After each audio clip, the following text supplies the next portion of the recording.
अस्सलाम वालेकुम viewers, welcome to my channel MCQs for you. दोस्तों, आज से हम 1956 के आइन के MCQs शुरू करेंगे। इससे पहले 1962 के आइन और 1973 के आइन के MCQs ऑलरेडी अपलोड हो चुके हैं। इसी तरह इलेक्शन ऑफिसर के लिए इलेक्शन एक्ट 2017 के MCQs भी अपलोड हो चुके हैं। तो आज से शुरू करते हैं 1956 का आइन, क्योंकि ये इलेक्शन ऑफिसर्स के पेपर का हिस्सा है और इस तरह और भी बहुत सारे एग्जाम में इसके MCQs पूछे जाते हैं। तो शुरू करते हैं क्वेश्चन नंबर 2 से। क्वेश्चन नंबर 1 में जो थोड़ा सा फॉल्ट था, इसलिए मैंने उसको रिमूव कर दिया। क्वेश्चन नंबर 2 में ये पूछ रही constitution of 1956 provide dash form of election है। ये डायरेक्ट फॉर्म ऑफ इलेक्शन है। दो किस्म के इलेक्शन होते हैं, एक डायरेक्ट फॉर्म ऑफ इलेक्शन होता है, एक इनडायरेक्ट फॉर्म ऑफ इलेक्शन होता है। डायरेक्ट फॉर्म ऑफ इलेक्शन में आपने किसी बंदे को सेलेक्ट करना होता है जो डायरेक्टली उस ऑफिस को संभाले। फॉर एग्जांपल प्राइम मिनिस्टर को आप डायरेक्ट सेलेक्ट करते हैं, या प्रेसिडेंट को आपने डायरेक्ट सेलेक्ट करना होता है थ्रू मखसूस लोगों के ज़रिए। मखसूस लोग उसको वोट दे देते हैं और प्राइम मिनिस्टर सेलेक्ट हो जाता है, ऑफिस होल्डर सेलेक्ट हो जाता है। जबकि इनडायरेक्ट फॉर्म में क्या होता है कि नहीं, पहले आपने अपने हल्के से अवाम चुनने होते हैं या उम्मीदवार चुनना होता है, फिर वो उम्मीदवार आके कौमी असम्बली में फिर प्राइम मिनिस्टर साहब को वोट देते हैं, और इस तरह और जो बड़े बड़े अहदों पर तैनात लोग होते हैं उनको वोट देते हैं। तो ये एक इनडायरेक्ट प्रोसेस हो गया। तो 1956 के आइन के तहत जो था, ये डायरेक्ट फॉर्म ऑफ इलेक्शन हुए थे। ये पॉइंट आपने याद रखना है। Option A is the correct option. Sir question number 3 में ये पूछ रही थी constitution of 1956 was enacted by the assembly in the name of. 1956 का आइन जो था वो असेंबली में पेश हुआ किसके नाम पे? तो ये in people, in the name of peoples के नाम से ये एनेक्टेड हुआ था। Option C is the correct option. इस दर क्वेश्चन नंबर 4 में ये पूछ रही कॉन्स्टिट्यूशन ऑफ 1956 प्रिवेल फॉर, ये कितने अरसे के लिए रहा? 56 में नाफिज हुआ मुल्क में, जबकि अक्टूबर 1958 में फिर ये मार्शल लॉ के थ्रू इसको ख़त्म किया गया। ये 2 साल के लिए प्रिवेल रहा। Option B is the correct option. इस तरह क्वेश्चन नंबर 5 में ये पूछ रही थी constitution of 1956 was consisting of. 1956 का आइन जो है ये 234 आर्टिकल पे मुश्तमिल है। 1962 का आइन 250 आर्टिकल पे मुश्तमिल है और 1973 का आइन 280 आर्टिकल पे मुश्तमिल है। इसी तरह इंडेश पार्ट, इसके पार्ट्स के मतलब पूछा जा रहा है। तो ये जो है 13 पार्ट्स पे मुश्तमिल है, या पार्ट्स को हम चैप्टर भी कह सकते हैं। ये 13 पार्ट्स या 13 चैप्टर्स पे मुश्तमिल है। इसी तरह आपने 1962 का आइन भी देखना है कि वो कितने पार्ट्स है। 1973 का आइन भी आपने देखना है। आई थिंक 1973 का आइन 12 पार्ट्स या 12 चैप्टर्स पे मुश्तमिल है। सॉरी 15 पे मुश्तमिल है, 15 के 16। और इस तरह 1962 का आइन जो है ये 12 चैप्टर्स पे थे। लेकिन ये आपने कंफर्म करना है, तीनों के बीच ये डिफरेंस आपने याद रखनी है। आर्टिकल्स का मैंने बता दिया, और इसी तरह चैप्टर्स आपने याद रखनी है, क्योंकि हो सकता है कि पूछा जाए कि 1956 का आइन कितने चैप्टर्स या पार्ट्स पे मुश्तमिल है, 62 का कितने पे मुश्तमिल है। तो ये आप थोड़ा सा कंफर्म कर लिया। 1956 का 13, और इसी तरह आई थिंक 1973 का 15 चैप्टर्स पे मुश्तमिल है। 1962 आप कंफर्म कर लें। यहाँ पे option C is the correct option. इस तरह क्वेश्चन नंबर 6 में ये पूछ रहे अकॉर्डिंग टू कॉन्स्टिट्यूशन ऑफ 1956 देश वर डिक्लेयर एज नेशनल लैंग्वेजेस। 1956 का आइन, इसमें चूँकि उस वक्त हम नॉर्थ वेस्ट पाकिस्तान और ईस्ट पाकिस्तान इकट्ठा थे, तो इसीलिए इनके लैंग्वेजेस भी जो थे वो नेशनल लैंग्वेजेस डिक्लेयर हुए। तो वहाँ से जो थी नेशनल लैंग्वेज बंगाली डिक्लेयर हुई, और यहाँ से उर्दू। तो दोनों जो थे वो नेशनल लैंग्वेजेस थे। इसी तरह 1962 के आइन में भी उर्दू और बंगाली नेशनल लैंग्वेजेस थे, और फिर 1973 के आइन में जो था सिर्फ उर्दू नेशनल लैंग्वेज बन गया। तो option C is the correct option. इस तरह क्वेश्चन नंबर 7 में ये पूछ रहे according to the constitution of 1956 there shall be dash legislation in a country, तो there shall be unicameral legislation in a country।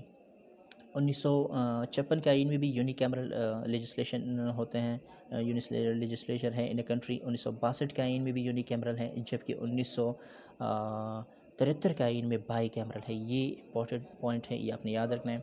1956 और 1962 के आइन में यूनिकैमरल लेजिस्लेशन, और इसी तरह 1973 में बाई कैमरल है। यूनिकैमरल क्या होता है? जिसमें सिर्फ एक हाउस जो है उसके पास अथॉरिटी होती है कि पावर को परफॉर्म कर सके, पावर के फंक्शंस को परफॉर्म करना सिर्फ एक हाउस का काम होता है। जबकि बाई कैमरल में क्या होता है? 2 हाउसेज इज रिस्पॉन्सिबल, या 2 अथॉरिटीज़ आर रिस्पॉन्सिबल। जिस तरह की नेशनल असेंबली हो गया और सेनेट हो गया, तो 2 पावर्स के बीच ये शेयरिंग होती है, अख्तियारात की शेयरिंग होती है। बाई कैमरल उसको कहते हैं। 1956 1962 में ये यूनिकैमरल है। अच्छा जी। और 73 में बाई कैमरल। ये पॉइंट आपने याद रखना है। Question number 8 according to the constitution of 1956 देश was the head of a state. 1956 के आइन में भी स्टेट हेड जो है ये प्रेसिडेंट साहब ही है, एंड 1973 के आइन में भी हेड ऑफ स्टेट जो है ये प्रेसिडेंट साहब ही है। क्वेश्चन नंबर 9 में ये पूछ रहे पार्ट पार्ट मीन चैप्टर की तरफ इशारा हो रहा है कि which part of the constitution of 1956 was granted fundamental rights. Fundamental rights जो है ये चैप्टर नंबर 2 या पार्ट 2 में जो है डिस्कस हुए हैं 1956 के आइन में। Option B is the correct option. Question number 10 में ये पूछ रही constitution of Pakistan 1956 declared Pakistan as, Pakistan का नाम जो था पहली बार 1956 के आइन में Islamic Republic of Pakistan declare हुआ, ये 1956 के आइन में हुआ। Option A is the correct option. Question number 11, the Constitution of 1956 was framed by the Constitution Assembly in the name of, तो ये हो भी गया in the name of people, in the name of people के नाम से ये framed हुआ था। Option A is the correct option. इस तरह क्वेश्चन नंबर 12 में ये पूछ रहे in the formation of first constitution देश प्ले विद इम्पोर्टेंट रोल। मुल्क की पहली आइन साजी में जो था पहली आइन साजी, इसमें सबसे बड़ा किरदार जो था चौधरी मोहम्मद अली साहब का था। इन्होंने बड़ा किरदार अदा किया था इस आइन की बनावट में और इस आइन के इम्प्लीमेंटेशन में, तो इनका किरदार जो है सराहा जाता है। Option C is the correct option. इस तरह क्वेश्चन नंबर 13 में ये पूछ रहे कॉन्स्टिट्यूशन ऑफ 1956 सजेस्टेड देश kind of government for the country. अच्छा, ये भी आपने याद रखना है। 1956 के आइन के तहत मुल्क में जो है पार्लिमानी काइंड ऑफ गवर्नमेंट या पार्लियामेंट्री फॉर्म ऑफ गवर्नमेंट होगा। इसी तरह 1962 का जो है ये सदारती government presidential form of government, और 1973 के आइन के तहत जो है फिर से पार्लिमानी फॉर्म ऑफ गवर्नमेंट है। 1956-1973 के नीचे पार्लिमानी फॉर्म, जबकि 1962 के नीचे जो है प्रेसिडेंशियल फॉर्म ऑफ गवर्नमेंट मुल्क में होता था। ये अपनी याद रखना है। इसी तरह क्वेश्चन नंबर 14 में ये पूछ रहे constitution of 1956 provided citizenship of a citizen to a country. तो सिंगल सिटीजनशिप अपने याद रखना है। सिंगल सिटीजनशिप मीन्स कि जब कोई बंदा कहाँ पे भी होता, चाहे वो केपी में हो या पंजाब में हो या सिंध में हो, तो वो ऐसे नहीं होगा कि वो डोमिसाइल के बेस पे कंसिडर किया जाएगा कि फ़लाँ बंदा जो है ये सिंध का है और ये उसका है और ये उसका है। नहीं, डोमिसाइल के बेस पे आपकी तकसीम नहीं होगी। मुल्क के टेरिटरी के अंदर जो भी पैदा होगा वो सिंगल सिटीज़न कंसिडर किया जाएगा, वो जस्ट पाकिस्तानी कंसिडर किया जाएगा। किसी डोमिसाइल के बेस पे किसी को कोई वो नहीं होगा कि फ़लाँ बंदा जो है ये फ़लाँ जगह से है और फ़लाँ जगह से। कौमियत या नस्ल के बेस पे या ऐसी किसी मुल्क में जो भी पैदा होगा सिर्फ जस्ट एज अ पाकिस्तानी। तो दिस मीन सिंगल सिटीज़नशिप। 1956 के आइन के तहत भी सिंगल सिटीज़नशिप दी गई है हर सिटीज़न को। इस तरह क्वेश्चन नंबर 15 में ये पूछ रहे हैं strength of membership of national assembly. अच्छा, ये इंपॉर्टेंट MCQs है। 1956 के आइन के तहत 310 मेंबर हुआ करते थे नेशनल असेंबली के लिए। इसी तरह 1973 में जो है ये 342 है। आपने ये कन्फर्म करना है कि 1962 के लिए कितने थे। 1962 आइन के तहत नेशनल असेंबली के मेंबर्स कितने थे, ये आपने मुझे कमेंट में बताना है। इस तरह क्वेश्चन नंबर 16 में ये पूछ रहे हैं the constitution of 1956 was abrogated on, इसको कब मनसूख किया गया। तो ये मार्शल लॉ के तहत अक्टूबर 1958 में इसको मनसूख किया गया। Option A is the correct option. इस तरह क्वेश्चन नंबर 17 में ये पूछ रहे constitution of 1956 dash part was dealing with fundamental rights. तभी ऊपर इसका जिक्र हो भी चुका है। फंडामेंटल राइट्स के साथ पार्ट 2 या चैप्टर 2 डील करता है। Option B is the correct option. Question number 3, 1956 constitution provide देश form of government in the country. देश फॉर्म फेडरल फॉर्म ऑफ गवर्नमेंट, ये फेडरल फॉर्म ऑफ गवर्नमेंट जो है मुल्क को प्रोवाइड करती हैं 1956 का आइन। और इसी तरह क्वेश्चन नंबर 19 में ये पूछ रहे हैं अकॉर्डिंग टू कॉन्स्टिट्यूशन ऑफ 1956 देश was the highest court of country.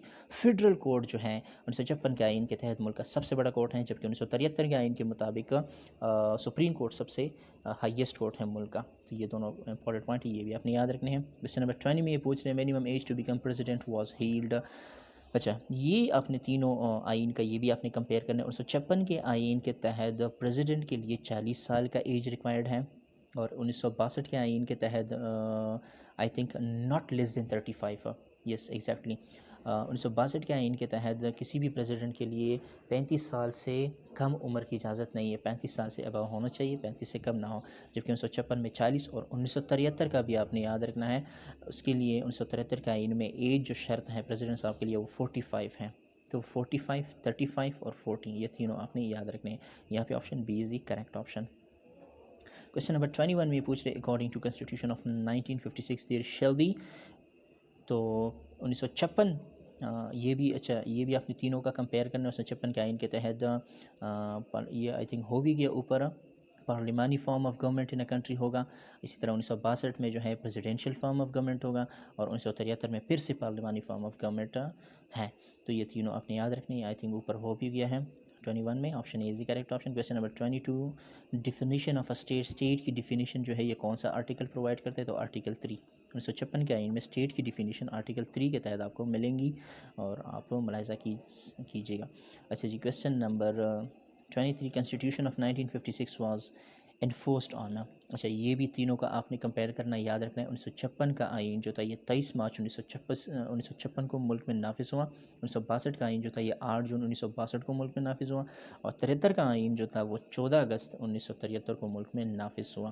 तो ये तीनों आपने याद रखने हैं। ये आपकी correct option 23 March 1956, option C is the correct option. अच्छा जी,